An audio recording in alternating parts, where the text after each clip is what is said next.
Welcome to the Asher Marketing Podcast. This podcast is hosted by Asher Agency, a comprehensive marketing partner for clients across the country. For more information, visit asheragency.com. My guest is Brian Miller. Brian, how you doing? Anthony, I'm doing great. Well, thanks so much for doing this, and welcome back to Fort Wayne, I guess. Absolutely. Been about 4 or 5 months. It's exciting to be home. All right. So you were in Lexington, Kentucky for about 20 years. Yeah. And I'm basing all this on your LinkedIn profile, and what you told me before we hit record. So you grew up in Fort Wayne. Where'd you go to high school? Yeah, so I grew up in the country at Northwest Allen County Schools, product of Arcola Elementary, which super small, maybe 20 kids in our elementary class. Wow. And then it was a feeder school into Carroll High School, which is where I attended and graduated. Okay.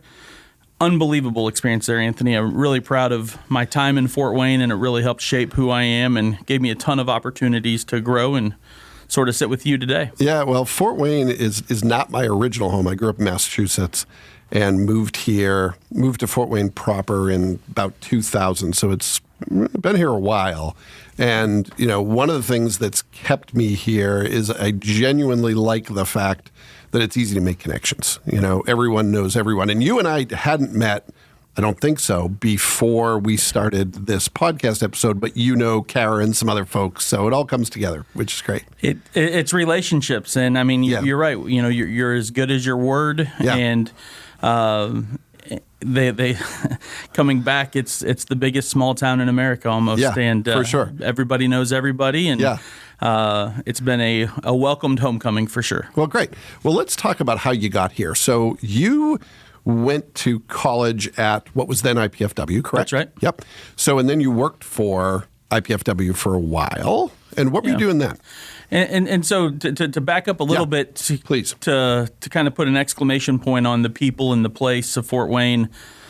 You know, I'm here today because, you know, somebody gave me a chance and believed in me and, you know, encouraged me and said, hey, you can do this. And by this, have a career in marketing and network and build relationships and ultimately be successful in whatever it is you want to do. And I'm in the middle of a career change that I know we'll talk a little bit about of, you know, hey, why? But for me as a young student in high school, I always wanted to be in sports, and sports marketing was something that was really starting to exist, but you were starting to see ESPN, you were starting to see broadcasters and Jerry Maguire and people that were having sports jobs that weren't necessarily the star football player or the basketball player, but to understand the business around college sports was something that was really starting to take off and really starting to be prevalent in the 90s. And so that's kind of what I leached into. In high school, I had a journalism teacher that gave me the opportunity to be active, to be engaged in school and be the sports editor. And then my sophomore year, I had a broadcasting opportunity to go down to the Allen County Public Library, pick up video equipment, and broadcast high school basketball games for Carroll back on what used to be Channel 10. And, you know, here I am, 16 years old, trying to do my best Dick Vitale impression. But it started this amazing world and unlocked opportunities for me to really be able to network. And, you know, one thing that we have here in Fort Wayne are these great sports organizations and a great minor league town. And so very early and young in my career, I had the opportunity to work for mentors like Mike Nutter, who's general manager of the Tin Caps, and Scott Sproat, who's now with Fort Wayne United and was with the Fort Wayne Comets back then, but really doing some really innovative stuff at a young age. And it led me, you're right, to an opportunity to stay home, be engaged at IPFW, where not only did I do 4 years as a student, but I spent 4 years working in the athletic department.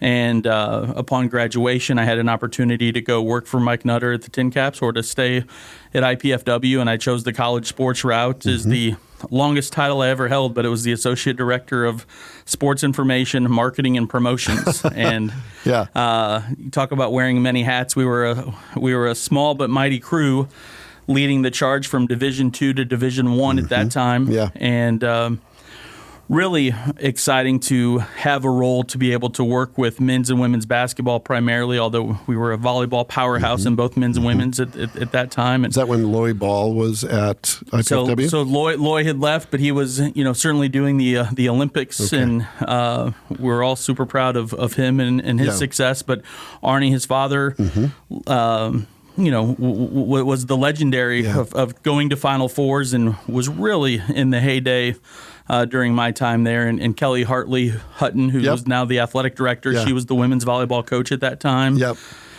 So they were winning the games, but it was a kind of a transition of let's move men's basketball to the Coliseum. Let's try and dream about what an NCAA tournament might look like for admissions and sort of how this rising tide of college athletics could really shape this community and be something special. So I spent 4-5 years out building relationships, knocking on doors, and really trying to get this community behind IPFW. And we had a ton of fun and a ton of success, Anthony. We had Dick Vitale. Speaking of Dick Vitale, we had him here for one of our first homecomings. We had Otis Day and the Knights from the great movie Animal House.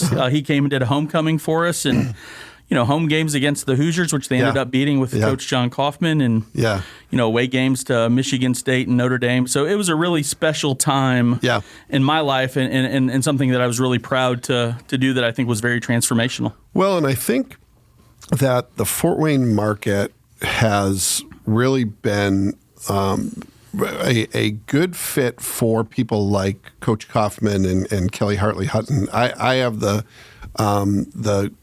good fortune to do some mentoring work with the men's basketball team, and I've gotten to know Coach Kaufman and have known Kelly Hartley Hutton for longer. And one of the things, I just said this today to someone I was speaking with, I said, one of the things I really like about that program is I genuinely believe that from Kelly on down and Coach Kaufman on down, they're as interested in what happens to these student athletes after basketball as what happens to them on the court. They're investing in, Coach Kaufman has put together a community mentor program where just last night I went to dinner with one of the players and another person in the community just to help them navigate any challenges they're having in Fort Wayne, life stuff that we all run into in college that now that I have a little gray hair, I might know how to resolve. And it's been really great. And that's, I think, a testament to that change from Division II to I and, some of the opportunities that come with that. For 18, 19, 20-year-olds that are having to juggle both being a full-time student but also being a student athlete and having that responsibility, you are getting some of the brightest men and women on campuses that are natural leaders that are going on and doing great things. And it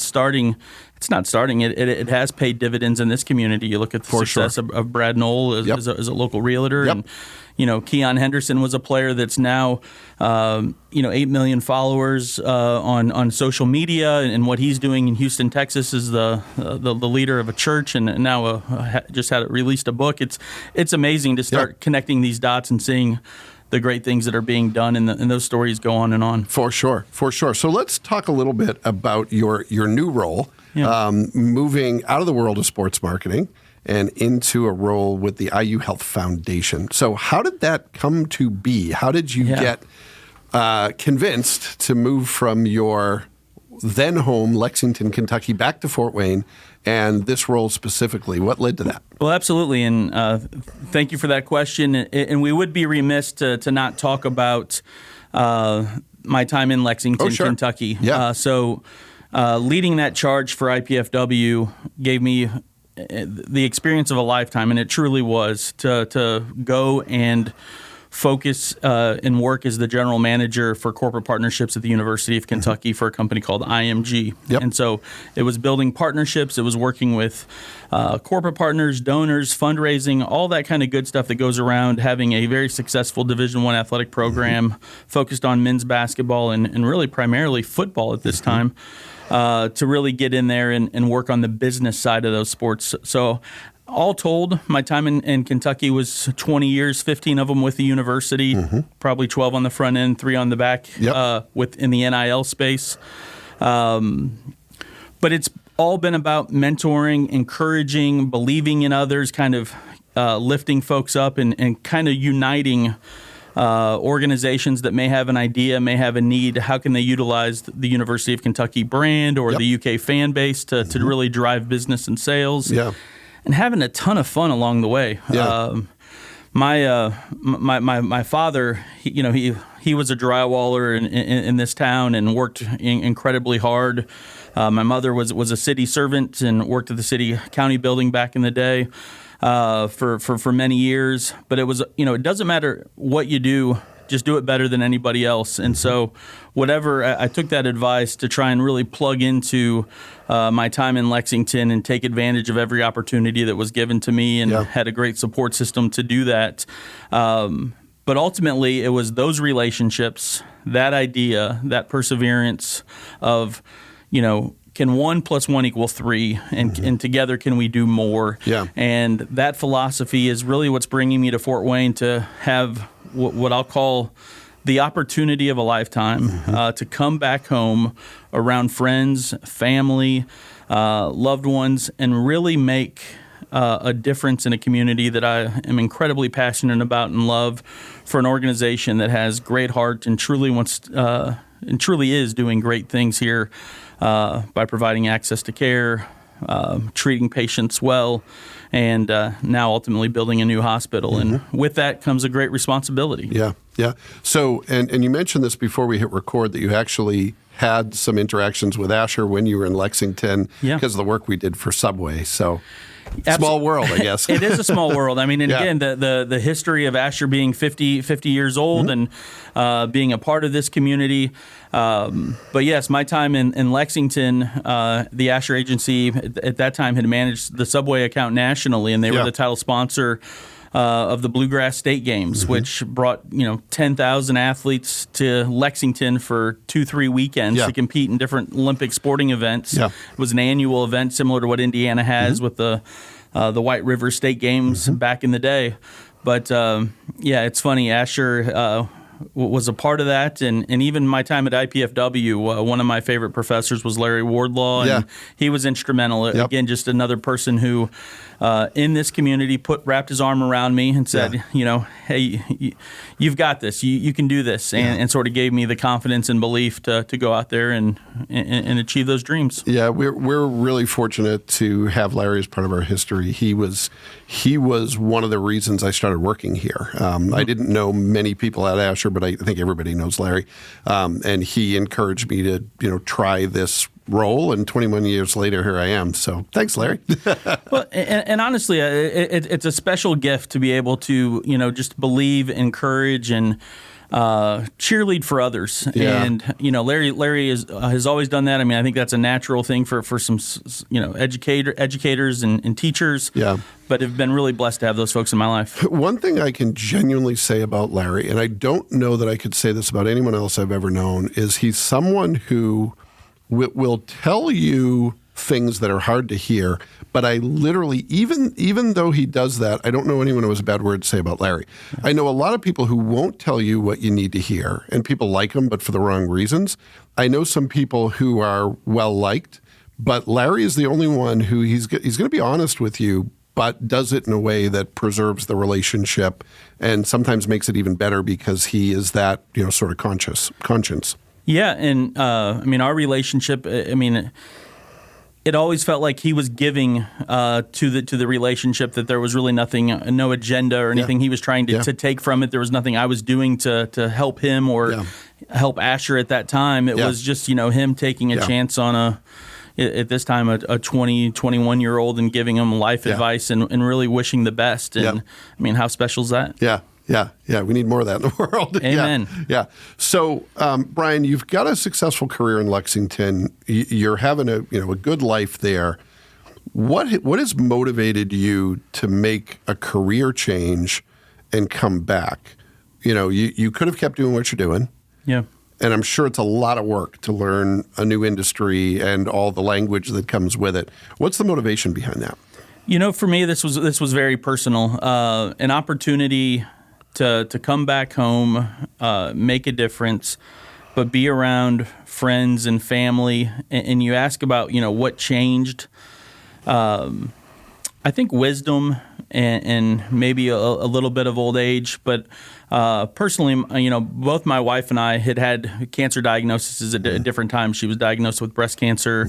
I had thyroid cancer, and that sort of changes perspective when you hear the C word. And as you're driving, through this town or through the Hoosier State, every house you pass is dealing with something or their own set of battles and their own issues. And I always guess you kind of had that at 20, that thought of invincibility, and you're just sort of humming, and you're going to be career driven, and nothing's going to stop you. And then 20 years of doing that and chasing, and you hear that word and then you start thinking, what really matters, and it comes down to the ones that are going to be there at the end, and again that's family, that's friends.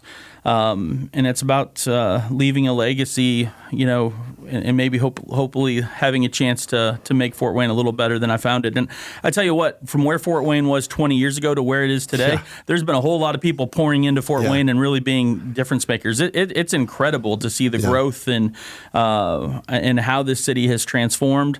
But I do feel like this position gives me an opportunity to do that. And so what was it? One, I think it was that intrinsic motivation, but then two is the opportunity. So in my role as the director of the IU Health Foundation here in Fort Wayne, I have an opportunity to walk along IU Health and really help shape and create a lot of different unique programs that can support the work that's being done by our nurses, doctors, and medical team in a way that's incredibly impactful. And so that comes with partnerships. It comes with being a good listener and being creative and, finding donors and grant opportunities to really put creative programs together that can really truly lift this community up and do good for all people. And I've worked, as we talk about coaches in the sports world,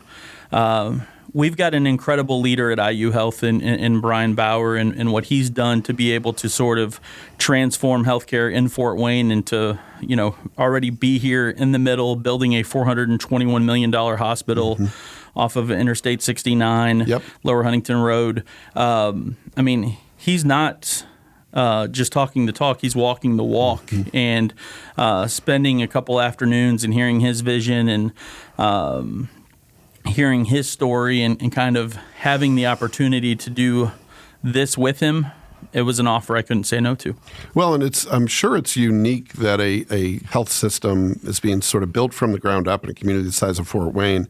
A lot of times in cities this size, you have your incumbents, and they're either renovating old facilities or they're building new facilities, but the entity itself has been around for a long time. IU Health is kind of a startup, in Fort Wayne, not around the state, but in Fort Wayne. And correct me if this is wrong, but started with primary care, some ancillary services, some urgent care, and built off that success, now building the hospital. Pretty big undertaking, pretty ambitious, but seems like the right moment as Fort Wayne is growing. Yeah, it's the idea of starting small, making the ripples to create this gigantic tide that's coming. Yeah. And you're right. As you look at IU Health as a system, it is one of the larger employers in the state, almost 40,000 employees. From a foundation standpoint, one of the largest nonprofits in the state. But new to this area, new to this region. And we all know that, healthcare in Northeast Indiana can use a shot in the arm, can use a boost. And so if we can provide more access, if we can provide competition, if we can help lower costs, those are all wins for the people of Northeast Indiana and Hoosiers everywhere. Let's take a moment to talk about something that can revolutionize your business. Branding with Asher Agency. Ever wonder why some companies just stick in your mind? That's the power of great branding, and it's exactly what Asher delivers. Visit AsherAgency.com for more info. Well, and it's interesting to me. It's a good combination of a solid foundation in the IU Health brand with some new energy. I had the opportunity to work with Brian years ago, and at the time, he was kind of this young disruptor, and I mean that in a positive way in the healthcare space. So he brings the knowledge of the community, backed by a brand that's established and trusted. And I would guess he's going to do some things that are new to healthcare in Northeast Indiana if what I learned a few years ago is still true. So for the last 12 years, I've been learning and watching folks like John Calipari, Mark Stoops, even Mitch Barnhart, who's the athletic director, and these great leaders talk about, having a plan, working the plan, being creative, being ahead of their time, and Brian's every bit of that. Yeah. An unbelievable entrepreneur, unbelievable of being able to not only get to the idea, but then to execute on that. And somebody that has created a ton of goodwill in this community by just doing right by people. Yeah. Well, and what struck me at the time was his ability to build relationships with physicians and nurses who can be a tough audience, right? They do really hard work. Their time is really valuable. And he had some of the strongest relationships in the healthcare space I've ever seen. I don't know what he did, but he was doing it right. Because those folks then said, when you're building something new, we want to be part of it. Yeah, and it's so interesting. His background, he wasn't a doctor or in that, And it's hard to be trusted by those who are clinicians if you're not one. Correct. Yeah. And for him to be able to break through and to lead that, that specific group of men and women, it is impressive. And, that's one of the conversations that we had. Like, hey, I believe in you. I believe in this opportunity. I know I can do well, but this healthcare thing's new for me. And he's like, I can teach you that. Yeah. I need somebody who's going to get up every day thinking about this and really passionate about making a difference. And so it's been a great start. The work ahead of us is immense. I don't see it slowing down anytime soon. But what a great opportunity and what a great honor to be able to get up every day thinking about how can I make a difference for this community in Fort Wayne, Indiana. And whether, these first 90, 120 days, it's been all about kind of listening sessions and going out and, relearning the community. And every conversation is, from the heart, somebody that has a story that really makes you think and want to make you, act and get involved.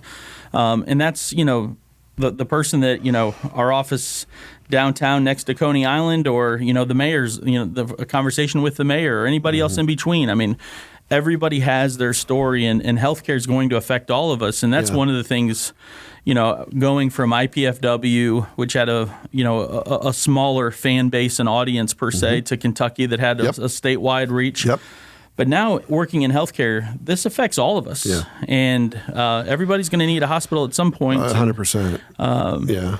So it is with great honor to be able to do that, and thinking about how do we look at the social detriments of health and be able to put together some innovative programs that may address whether it's an issue with substance abuse and recovery, or it's potential something with mental health and youth violence initiatives that's been popping up here in the city, or maybe it's homelessness, and all of these things add to life expectancy, which is what it's all about. How can we extend our game? How do we put more minutes on our clock? And so it is an interesting parallel. Well, and one of the things I heard a number of years ago that stuck with me ever since I heard it was an economist. He was talking about how the American economy, it was agrarian, then it was manufacturing, then it was service. And he said, in the next century, it's going to be a healthcare economy, where that's going to drive the economy, is our ability to innovate in healthcare, provide people with an experience that is positive, so they want to come back. A lot of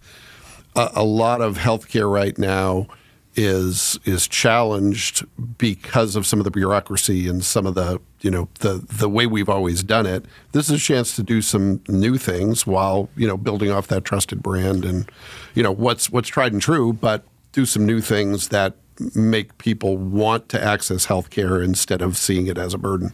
Yeah, and it's amazing. I asked these same questions to our leadership, and our chief medical officer, Dr. Sutter. What's going to be a differentiator for us, and how we're going to market compared to any other hospital, and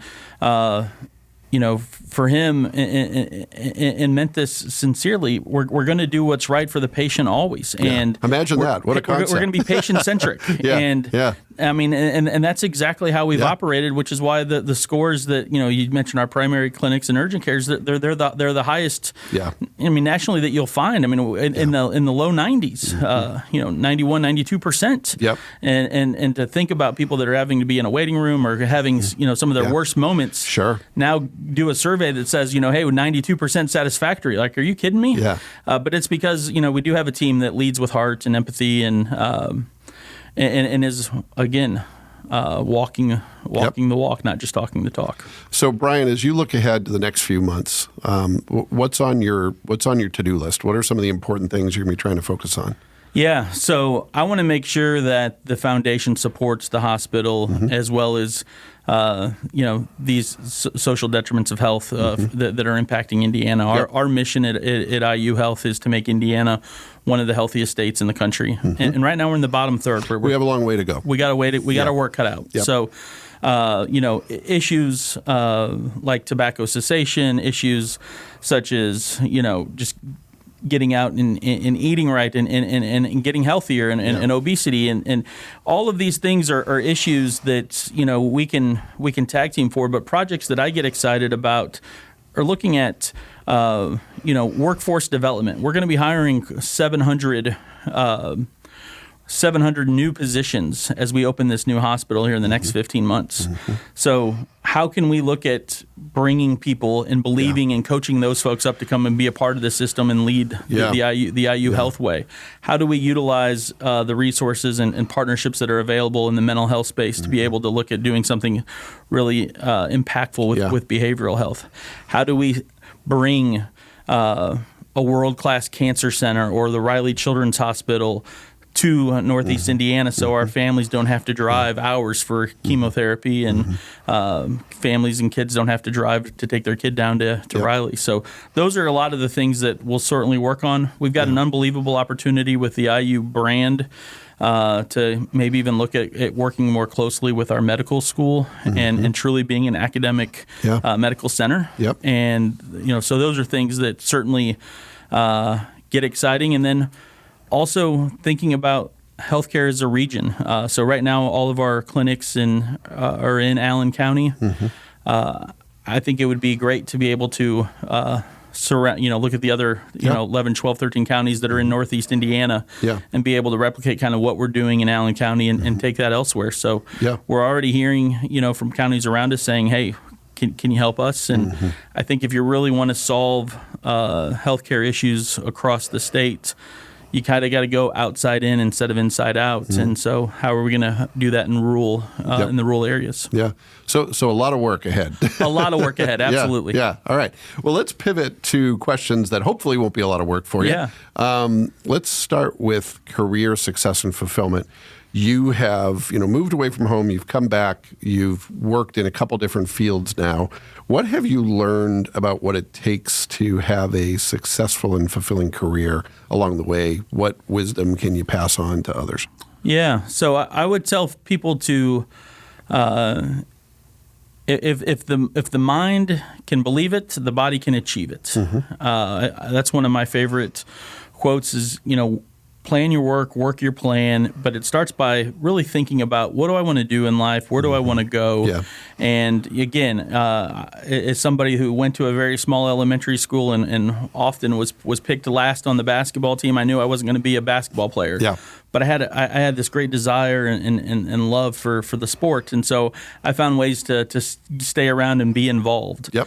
And you look back and you see, not only of what I've done, but other friends that have had incredible success along the way. And we were all at one time trying to figure this thing out, but it started by really buckling down and having a plan and working that plan to achieve those goals. They didn't just happen accidentally. Yeah, well, and I think that's really good advice, especially for younger people. Life's going to happen to you, and if you don't have a plan, it's going to be less aligned with where you want it to be, right? You can't control everything, and your plan isn't always going to work out, but it sure isn't going to work out if you don't have one. Yeah. And on things not working out, that's okay too. Don't be afraid to fail. Oh yeah. And fail forward was also kind of a motto, but it's that old Michael Jordan quote of or maybe it was Gretzky that you missed 90 every shot you don't take kind of a deal, 100% of the shots you don't take. Sure.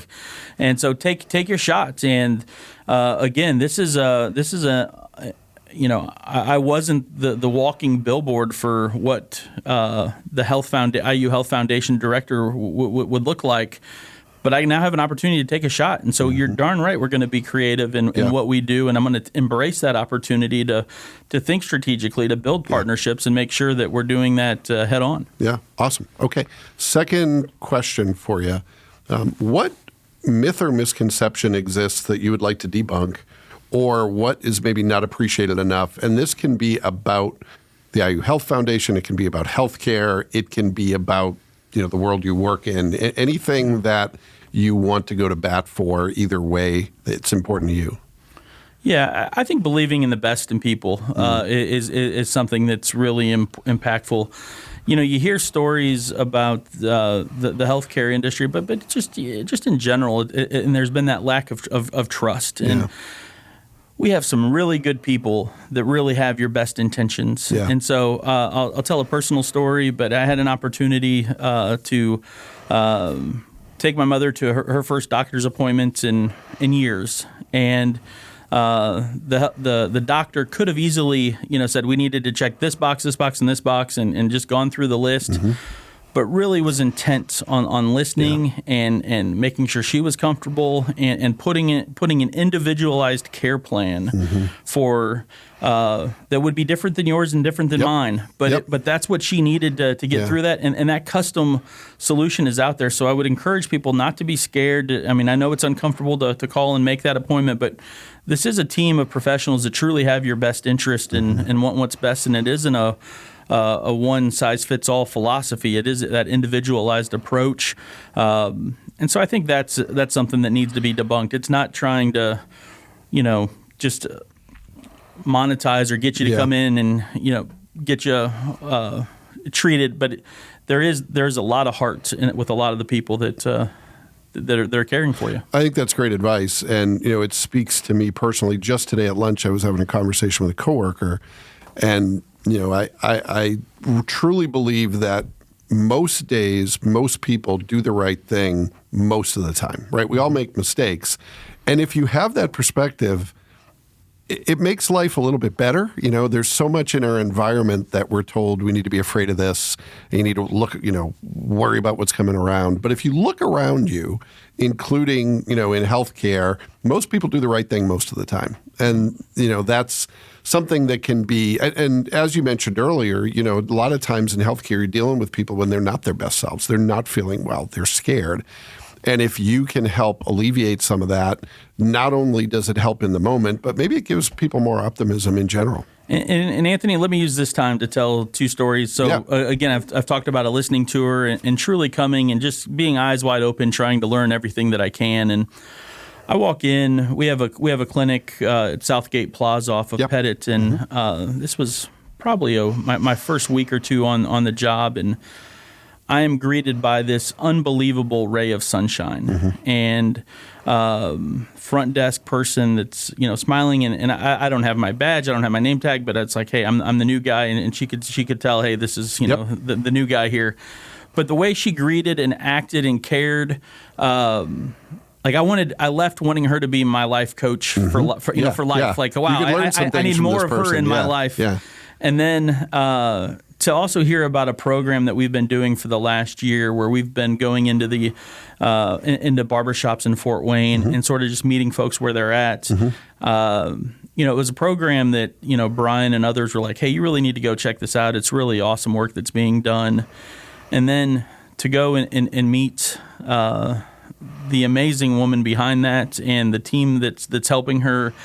But she's known as the IU Health Lady, and for the rapport, the non-judgment, but just to be able to do blood pressure checks and say, hey, this was the reading, you may want to look at getting this checked out. Yeah. Don't care where you get it just checked out, but this is information you need to know, and how you want to deal with it, you can deal with it.